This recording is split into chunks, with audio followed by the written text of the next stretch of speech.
एक हंस हंसनी का जोड़ा था। वो हरिद्वार में आराम से रहते थे। एक बार क्या हुआ कि वो भटकते भटकते उनसे रास्ता भूल गए और वो रेगिस्तान में पहुंच गए। जैसे ही वो रेगिस्तान में पहुंचे तो वहाँ ना तो उनके लिए खाने के लिए खाना था, ना वहाँ रहने के लिए कोई ठंडा मौसम था।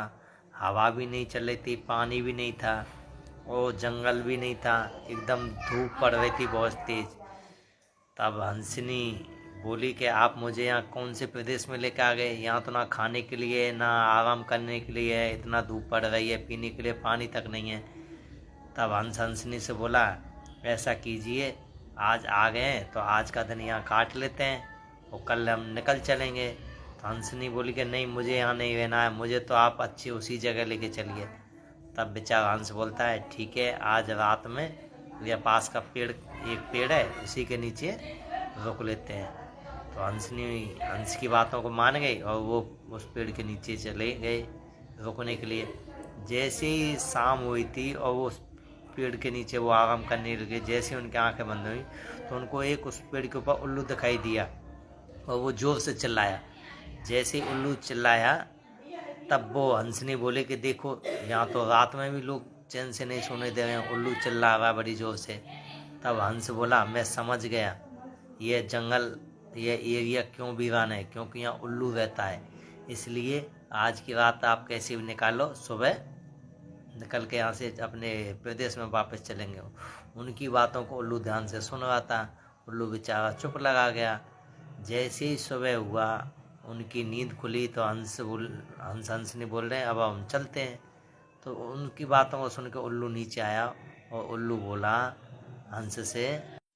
तब वो उल्लू पेड़ से नीचे आया और हंस से बोला कि भैया, मेरे कारण आपकी रात खराब हुई, रात में मैंने आपको डिस्टर्ब कर दिया, इसलिए मैं आपसे क्षमा चाहता हूँ। तब हंस बोला, कोई बात नहीं भैया, ठीक है, थैंक यू।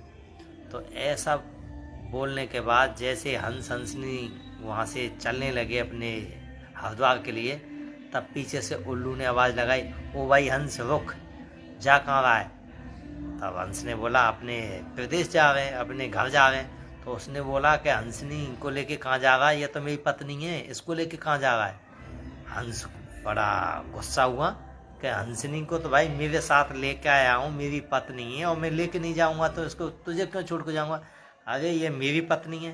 हंस बोला, ये मेरी पत्नी है। उल्लू बोला, मेरी पत्नी है। ऐसे दोनों में झगड़ा चालू हो गया। झगड़े को सुन के आजू बाजू के सभी जीव जंतु इकट्ठे हो गए और लोग भी आगे इकट्ठा हो गए। उन लोगों ने पूछा, भाई क्यों लड़ रहे हो? हंस बोला, देखो, ये हंस मेरी पत्नी को लेके जा रहा है, ये पत्नी मेरी है। और इधर हंस बोला कि ये मेरी पत्नी है, इसको मैं अपने साथ लेके आया हूँ, और उल्लू उसको अपनी पत्नी बता रहा है। तब भाई वो पंच पटेल वहाँ सब लोग इकट्ठे हो गए। उन्होंने बोला कि ठीक है, पंचायत में फैसला करेंगे कि ये हंसनी किसकी पत्नी है। तो गांव के समझदार लोग आ गए, पशु पक्षी जीव जंतु सब आ गए। अब एक पंचायत बैठी। पंचायत में से कुछ सज्जन लोग 10-20 लोग वहाँ से साइड में गए और वो बोले सभी कि भाई, हंसनी तो हंस की है, ये हमको मालूम है, लेकिन हंसनी तो आज चले जाएंगे, लेकिन हमको तो उल्लू के साथ ही रहना। उल्लू यहाँ का लोकल है, उल्लू हमारे दिन रात सुख दुख में साथ देता है, इसलिए हमको फैसला उल्लू के पक्ष में सुनाना चाहिए।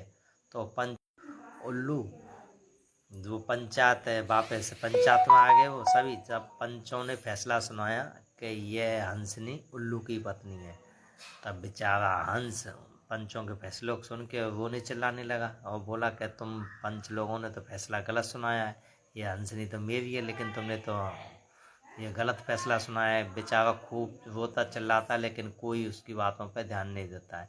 तो उल्लू हंसनी को रख लेता है और बेचारा हंस वहाँ से रोते चिल्लाते हुए अपने प्रदेश को जाना चालू कर देता है। जैसे ही वो आगे बढ़ता है तो फिर पीछे से उल्लू आवाज देता है, हंस भाई रुक। तब बेचारा हंस बोलता है कि अब क्या करेगा, पहले तो तूने मेरी पत्नी छुड़ा ली, अब मेरी जान भी लेने का चक्कर है क्या? अब उल्लू बोलता है, नहीं हंस भाई, मैं ऐसा नहीं करूँगा, एक बार रुको तो सही। बेचारा हंस रुक जाता है। तब वो बोलता है उल्लू कि भाई देख, ये हंसनी तेरी पत्नी है, लेकिन रात में तू जो बोल रहा था ना कि यह एरिया मेरी वजह से उजड़ा हुआ है, ये मेरी वजह से उजड़ा हुआ नहीं है। यहाँ पर ये जो लोग हैं ना, जो पंच सरदार जो लोग हैं, ये गलत डिसीजन दिए हैं। इन यहाँ के पंच पर्सन को फैसला करना नहीं आता है। ये ओनली जाति विवादी को देख के फैसला किया, इन्होंने सही फैसला नहीं किया है। इसलिए इस कहानी से ये सीख मिलती है, आप जिस समाज में जहाँ कहीं भी रहे हो, उसको आप में अपने लोकल अपना भाई बंधु समझ के फैसला मत दो। जो गलत है तो गलत को गलत बोलो, सही है तो सही बोलो। इसलिए वही समाज आगे बढ़ता है जो अपनी जाति बिरादरी को नहीं देखता है, जो गलत सही का सही डिसीजन करता है, वही समाज आगे बढ़ता है। इसलिए इस कहानी से ये सीख मिलती है कि अपनी लोकल लोग को देख के फैसला मत करो, सही फैसले को सही बोलो, चाहे जज रहे, चाहे कोई रहे, चाहे समाज रहे। इसलिए कभी भी सत्य की